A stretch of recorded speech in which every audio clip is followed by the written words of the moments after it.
안녕하세요. 오늘은 공매 배당에서 소액 임차인과 담보물권자 간의 우선순위에 따라 배당하는 방법에 대해서 알아보도록 하겠습니다. 이 내용은 본인이 다음 주에 출간하게 된 온비드 공매 실전 투자의 비밀에 있는 내용 중에 일부를 발췌해서 강의하는 것입니다. 자, 임차인이 최우선 변제금과 확정일자 우선 변제금, 그리고 다른 채권자들과 같이 혼합해 있을 때 우리가 배당을 어떻게 하는가? 우리가 경매에서는 배당이라 하지만 공매에서는 배분이라고 하죠. 어쨌든 용어를 제가 배당으로 표현해서 한번 강의해 보도록 하겠습니다. 이러한 서울시 양천구 신월동에 있는 다가구주택이 6억 5천만 원에 매각이 됐습니다. 그래서 공매 집행비용이 2,015만 원이 되죠. 경매 같은 경우는 경매 집행비용이 한 1.5%가 되지만 이 공매 같은 경우는 공매 집행비용이 좀 많습니다. 매각 수수료가 3%고 여기에 기본적으로 감정평가서나 송달료 이런 걸 계산하면 한 0.1%가 붙기 때문에 우리가 공매 집행비용은 3.1% 정도 이렇게 계산하는 게 좋습니다. 그렇게 계산해 보니까 2,015만 원이 나오죠. 이거 공제하고 실제의 배분할 금액은 6억 2,985만 원입니다. 이 금액 갖고 제가 한번 배당표를 작성해 보도록 하죠. 등기부에 등기되어 있는 채권자하고 이 다가구주택에 거주하고 있는 임차인들을 제가 한번 정리해 봤습니다. 주택에 있는 임차인하고 그리고 이제 등기부에 등기되어 있는 근저당이나 채권자 등이 이렇게 정리가 됩니다. 그리고 이제 등기부에 등기되어 있지 않지만 이렇게 마포세무서가 법정기일이 2021년 10월 10일로 교부 청구가 들어온 게 있죠. 그래서 제일 먼저 등기부에 등기되어 있는 것이 2007년 5월 10일 기업은행 근저당 1억 3천입니다.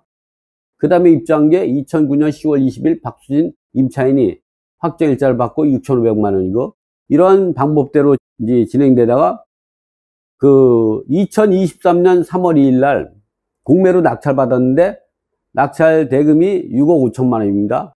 여기에서 공매 집행비용을 빼고 실제 배당할 금액 갖고 이러한 사항에서 배당을 해보면 어떻게 정리가 되느냐 하면 이와 같이 정리가 되죠. 배분할 금액은 6억 2,985만 원이 됩니다. 공매 집행비용 2,015만 원을 공제하니까 그렇죠. 이 금액을 가지고 배당을 해야 되는데 여기서 배당을 할 때에는 우리가 놓치지 말아야 되는 게 특별 우선 채권이죠.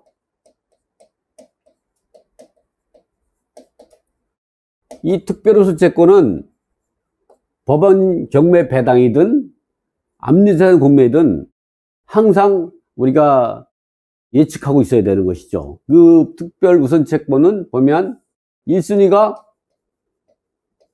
필요비, 유익비죠. 유익비 상한 청구권이죠. 2순위가 여러분이 잘 알고 있는 최우선 변제금이죠. 이 최우선 변제 금액은 주택 임차인이 최우선 변제금하고 상가 임차인이 최우선 변제금하고 근로자의 임금 최우선 변제금이 있습니다. 이 밖에도 3순위는 당해세가 있죠. 이 당해세 같은 경우는 국세 당해세가 있고 지방세 당해세가 있는 것이죠. 이 최우선 변제 같은 경우는요, 주택 임차인 같은 경우 상가 임차인이 소액 보증금 중 일정액을 최우선 변제를 받을 수 있는 거고요. 근로자의 임금 최우선 변제는 최종 3개월치의 통상임금, 최종 3년치 퇴직금이 최우선 변제금에 해당이 되는 겁니다. 그리고 당해세 같은 경우는 상속세, 종합부동산 증여세 같은 경우가 되고, 지방세는 재산세, 자동차세 같은 경우가 되어 있죠. 어쨌든 이런 걸 갖고 이렇게 구분을 해놓은 다음에, 그러면 여기서 제일 먼저 등기된 게 2007년 5월 20일입니다. 기업은행 근저당 1억 3천만 원이죠. 그러면 기업은행이 1억 3천만 원을 1순위로 배당을 받을 수 있느냐 볼 때 이 기업은행 근저당보다 우선에 변제받을 수 있는 것이 특별우선 채권입니다. 근데 대부분이 1순위로 배당을 받을 수 있는 필요비, 유익비 같은 경우는 임차인이 집을 수선한 비용이니까 이런 경우는 실무에서는 많지 않죠. 그리고 이 사례에서도 없습니다. 그래서 배제시키고요. 이 순위로 최우선 변제는 주택 임차인이 최우선 변제하고 상가인데 이건 주택이니까 상가는 없겠죠. 근로자의 최우선 변제도 없습니다. 그러니까 여기서 발생할 수 있는 거는 주택 임차인이 최우선 변제하고 있고요. 그리고 당해세가 있을 수가 있죠. 당해세가. 그래서 기업은행이 근저당권을 배당을 받기 위해서는 주택 임차인이 최우선 변제금이 이 기업은행보다 우선하는 최우선 변제가 있는가를 판단해야죠. 이럴 때 우리가 쓸 수 있는 게 소액임차인 결정 기준이죠. 그것이 기업은행입니다. 기업은행이 소액임차인을 결정할 수 있는 기준은 어떻게 되냐? 2001년 9월 15일부터 2008년 8월 20일 사이에 설정이 됐다. 2007년 5월 20일이니까 이 구간이죠. 이럴 때에는 4천만 원 이하인 임차인이 1,600만 원을 주택가액의 2분의 1 범위에서 받을 수가 있는 것이죠. 그래서 보니까 임차인이 보니까 요 김철수 임차인 보니까 6천만 원이고요. 또 이 안영철 임차인을 보니까 7천만 원이에요. 그리고 우선명 임차인을 보니까 1억 6천이죠. 그러니까 여기서 대항할 수 있는 소액 임차인은 없는 것이죠. 그래서 배당은 1순위가 그 다음에는 뭐냐면 당해세가 있는가 봤더니 당해세가 없어요. 그럼 이것도 패스죠. 그러면 여기서 1순위로 우리가 배당을 기업은행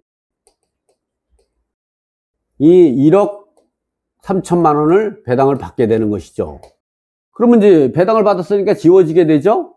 그 다음에는 이 박수진이 확정일자를 갖고 계산하다 보니까 이 구간에 잇따르면 2008년 8월 21일부터 2010년 7월 25일이 되는 것이죠. 그럼 이 구간에 있을 때는 6천만 원 이하인 임차인은 소액 임차인으로서 2천만 원까지 이 박수진 확정일자에 대해서 대항할 수 있는 소액 임차인이 되는 것이죠. 그래서 이럴 때에는 2순위로는 6천만 원 이하인 임차인만 최우선 면제를 배당하게 되는 거죠. 그럼 6천만 원 이하인 사람을 보니까 김철수밖에 없습니다. 그래서 김철수가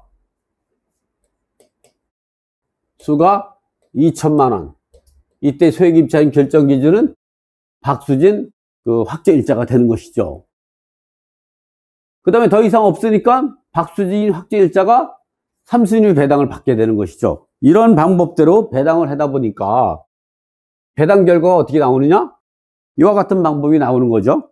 그래서 이 사례 같은 경우는 기업은행이 1순위로 1억 3천만 원을 배당받는 것은 이 기업은행에 대항할 수 있는 소액 임차인이 되려고 그러면 4천만 원 이하여야 되는데 여기에 4천만 원 이하인 임차인이 없기 때문에 기업은행이 1순위로 최우선을 받습니다. 그리고 2순위로는 김철수 임차인이 최우선 면제 2천만 원을 받을 수 있는 건 방금 설명했듯이 1차적 소액 임차인 결정 기준이 2009년 10월 20일 박수진 확정일자로 인해서 6천만 원 이하인 사람은 박수진 확정일자에 대해서 대항할 수 있는 소액 임차인으로서 최우선 면제 2천만 원을 주택가액의 2분의 1 보면서 받을 수가 있는 것이죠. 그 다음에 더 이상 소액 임차인이 없으니까 3순위로 박수진 임차인이 이제 확정일자 우선 면제권 6,500으로 배당을 받게 되는 겁니다. 그 다음에 4순위에 가서는 이 김철수 임차인이 최우선 면제를 2,500을 받을 수가 있는데 바로 방금 전에 김철수가 2천만 원을 받았기 때문에 초과된 금액 법 개정에 따른 소액보증금 중 일정액 즉 증가분에 대해서 500만 원을 받게 되고요. 안영철이는 처음이니까 2,500을 받을 수 있죠. 이렇게 안영철이하고 김철수가 2,500까지 받을 수 있었던 기준은 뭐냐면 2차적 소액임차인 결정 기준이죠. 2차적 소액임차인 결정 기준은 MK 새마을금고와 근저당 김철수 확정일자입니다. 이 MK 새마을금고 같은 경우는 이 MK 새마을금고 김철수 확정일자 이런 경우를 보면 기간이 2010년 7월 26일에서 2013년 12월 31일까지는요. 서울시 같은 경우는 7,500만 원 이하인 때 소액임차인으로서 2,500만 원을 주택가액의 2분의 1 범위에서 받을 수가 있는 것이죠. 그래서 이때 소액임차인 결정 기준은 이와 같이 MK 새마을금고하고 김철수 확정일자가 되는 것이죠. 그래서 방금 전처럼 배당을 하게 되는 겁니다. 그래서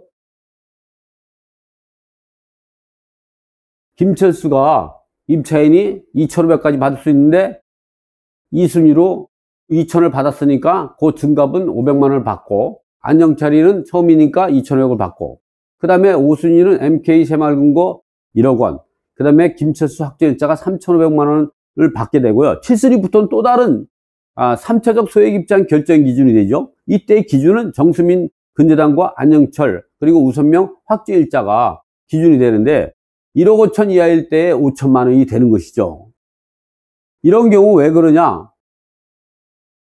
여기 보면 정수민 또 안영철, 우선명 같은 경우는 어느 구간에 해당이 되냐면은 요 세 분 같은 경우는요, 2023년 그 2월 20이죠?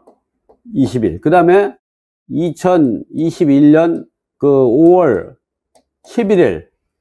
요 사이에는 1억 5천만 원 이하일 때에 5천만 원을 주택가액에 이번에 보면 세우선면을 받을 수가 있죠. 근데 이 세 그 날짜가 이 구간에 포함이 되니까 이들 정수민이나 안영철이 우선명의 확정일자보다는 기준의 소액임차인 결정 기준은 1억 5천 이하인 사람이 5천만 원을 받게 되기 때문에 지금 방금 설명한 대로 최우선 변제금이 이렇게 변화를 가져오게 되는 것이죠. 그때 그래서 바로 최우선 변제금이 어떻게 되느냐면은 이렇게 3차적 소액임차인 결정을 따지면은 안영철이가 2,500을 받을 수 있고요. 왜?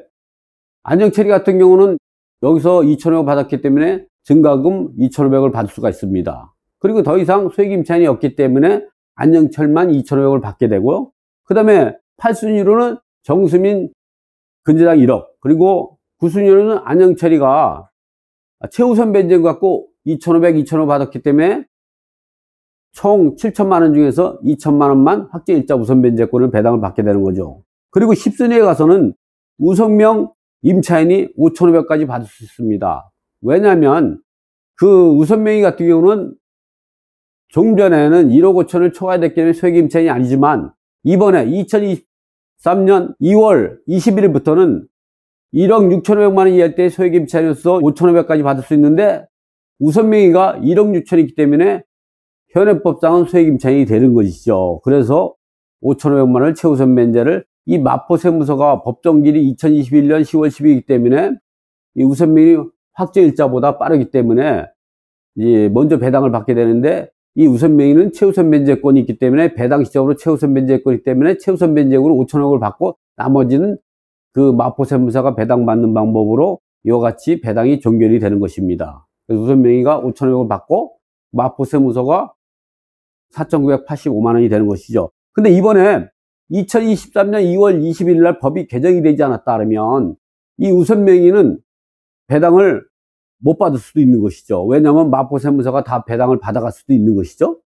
그러나 이 우선명의가 5,500을 받을 수 있었던 것은 법 개정에 따라서 2023년 2월 20일부터 현재까지는 1억 6,500만 원 이하일 때에 5,500이 되는 것입니다. 이 법 개정이 배당 시점으로 이제 법이 개정이 됐다면 배당 시점으로 해서 이렇게 최우선 면제를 적용해야 된다는 것으로서 이 주택에 대해서 배당표를 한번 작성해 봤습니다. 이렇게 우리 여러분이 이렇게 주택에 등기부에 등기되어 있는 채권자하고 그 다음에 등기부에 등기되어 있지 않지만 거기에 거주하고 있는 임차인, 또 등기부에 등기되어 있지 않지만 주택에 대해서 청구할 수 있는 세금 등이 잇따르면 이러한 권리들 간의 우선순위는 먼저 특별우선 채권인 1순위로 필요비 유익비, 2순위로 최우선 면제, 3순위로는 당해세를 기준으로 하고 그 이외에 나머지 채권자들 같은 경우는 저당권분 채권이라든가 일반 채권자들 간은 그들 간의 우선순위에 따라 배당을 해야 됩니다. 그래서 오늘은